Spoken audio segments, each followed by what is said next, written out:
Hello friends, Mary Fredericks here. I am doing a project today using two items from the Celebration 2024 mini catalog here.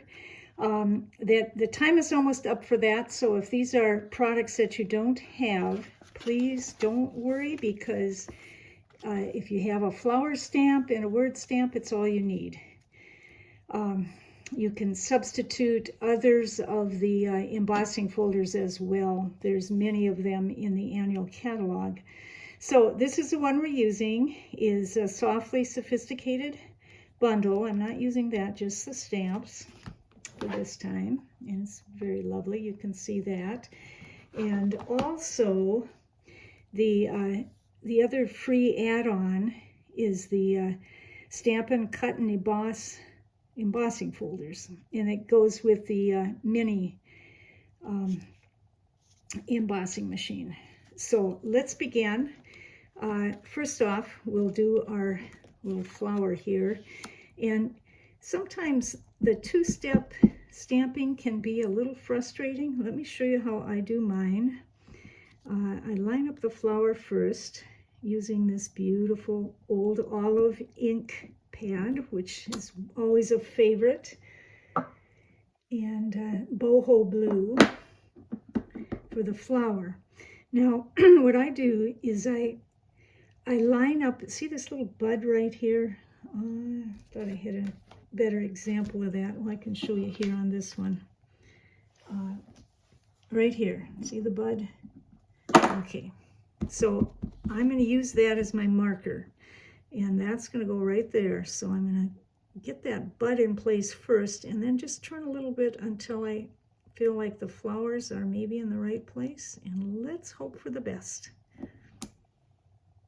And that was not the best, because I just did it in green. But I did get it in the right place. Okay, we all make crazy mistakes like that. Get that green ink off.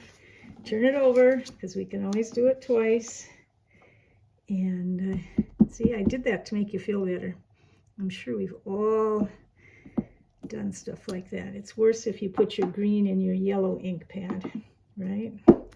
So now this time I got it in the boho blue. Let me check to be sure. Yes.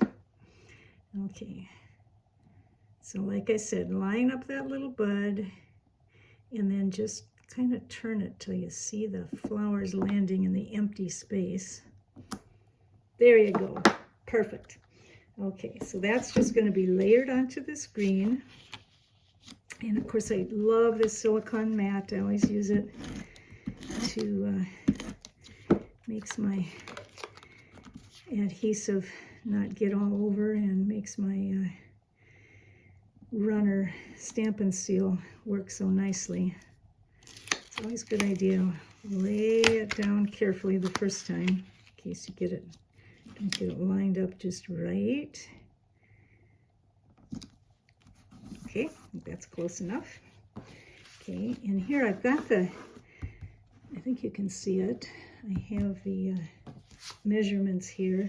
So we're just using one of these nice thick white cardstock bases, which gives your card some weight, and that is cut out of a 11 by 8.5 piece of paper, cut in half, scored in the middle, so that we have a regular sized card of 4 1/4 by 5 1/2. Okay, and then we need a couple of pieces that we're going to run through. I showed you already these wonderful also free, or again, like I say, you could get more of these others. They're the 3D embossing folders, and I'm not using this one today, but I want to show you what I've done with it. You see how it makes kind of a wood effect on there. Of course, it could be up and down and be a rainy effect, however you wanted it. Here's another one I did using these same products.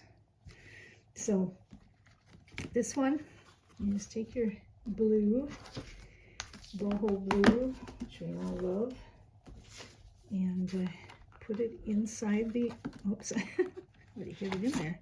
Okay, put it inside the embossing folder, and then always a good idea to read the directions. So for the thick 3D folders, they want you to use a number 4 plate and a number 1 and layered in there. Okay.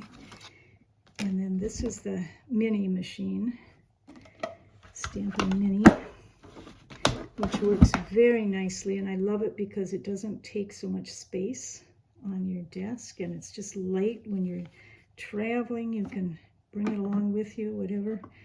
So slide it in here. Now they recommend that you put the folded part of your embossing folder, see, that end first. And then again, you just layer it, and you slide it through, and it goes so nicely. Oops. Except when you're on video. There it goes. It really does work very nice. Okay, so now we have our blue piece, which is fine. We could use it like this. But I want to show you what happens when we use Versamark. I think Versamark is kind of our forgotten stepchild. A lot of times we forget to use that.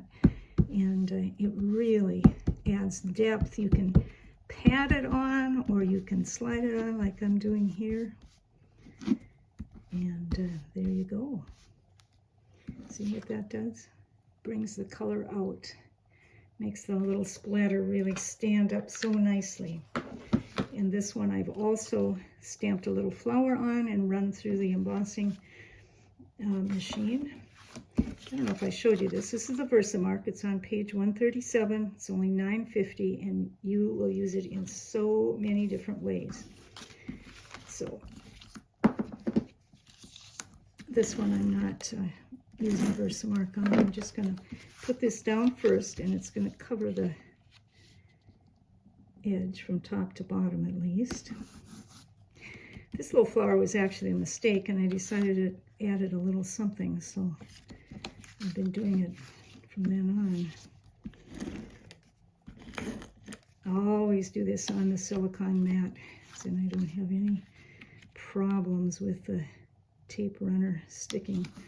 So there you have your piece, and it's just going to go on top. I guess we forgot to put the words on.